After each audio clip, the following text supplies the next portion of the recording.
Tesla's updated its vehicle offerings, bringing the biggest changes to the Model 3 lineup, including the removal of the standard version, the bundling of Autopilot on all Tesla vehicles, and the ability to lease all versions of the Model 3. We're going to go through all the changes coming up next.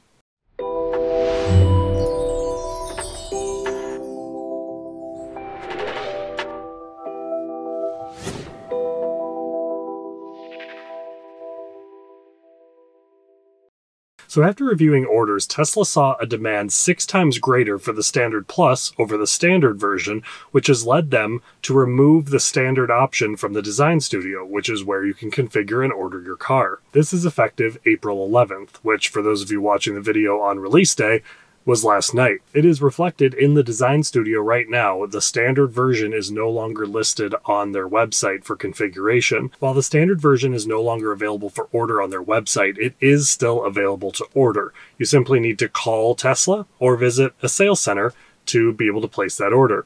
The standard trim will now be a software-locked version of the Standard Plus. This means that it carries a 10% reduction in range over the Standard Plus, and also removal of some of the streaming type features like music, live traffic, and also, interestingly, the elimination of the ability to enable the heated seats. They are still built into the vehicle, and Tesla does say that at any time you do have the ability to upgrade to the Standard Plus version if you do purchase a standard. Conversely, those of you that had ordered a Standard Plus version but now would prefer a standard version seeing these changes, you do have the ability to downgrade your vehicle to a standard and receive a refund for the cost difference. Tesla also announced that all new vehicles will be bundled with Autopilot for what looks to be a $2,000 bump in the base price. Citing safety and the enhancement of the driving experience, Tesla's inclusion of the Autopilot software comes with a $1,000 price savings compared to the original package pre-delivery, making it $2,000 instead of $3,000. Tesla gives the example that the Standard Plus used to cost $37,500. With this new pricing with Autopilot included, you will see the price be $39,500. That's a $2,000 price increase for the base package, but now it also includes Autopilot, which used to be a $3,000 additional option. So you can see that the $2,000 add to the base price also includes Autopilot, which most people bought anyway. So you do see a $1,000 savings on Autopilot. And in the same statement, Tesla also noted that Model 3 is now available for leasing, ranging anywhere from $504 a month for the lowest tier version, all the way up to $776 for the performance version, with various levels in between if you choose full self-driving or not. This is great news for those of you that are interested in the leasing component of the Model 3. It does require a $3,000 down payment, and also that is for the 10,000 mile base package. They have lease options at 10, 12, and 15,000 miles annually.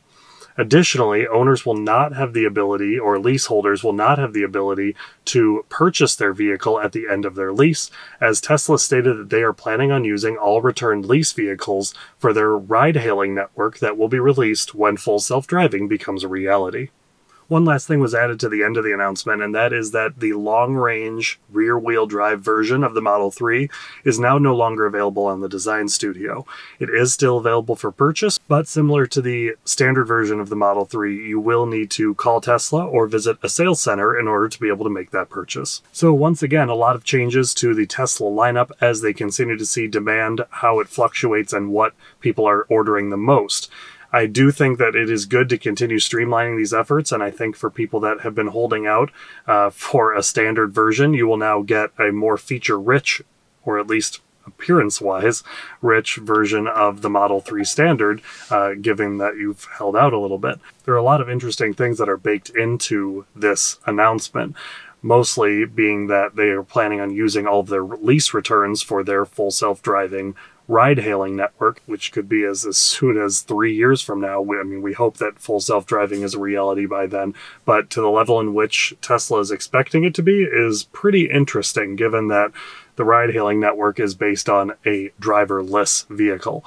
If they are planning on utilizing these vehicles for their ride-hailing network, and in 3 years' time they will be reclaiming these vehicles, I certainly hope that they will be ready to utilize them. Otherwise, they will probably be going back on their plan to allow owners to purchase them outright.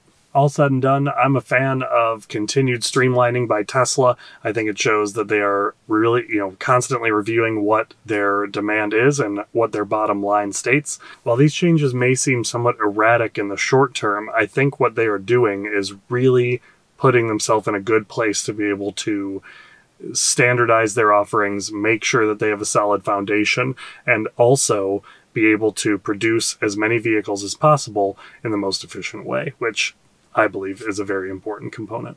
So definitely leave your comments below of what you think of today's announcement. It's a lot of information all in a short amount of time, but I think that there's a lot to be said for what they're doing here, but I certainly want to hear your perspective as well. So leave your comments below of what you think is going on. If you are a Standard or Standard Plus version holder, are you going to be fluctuating your vehicle based on these announcements today? Certainly let us know in the comments as well. And what do you think about the inclusion of Autopilot in all of the vehicles for that $2,000 bump?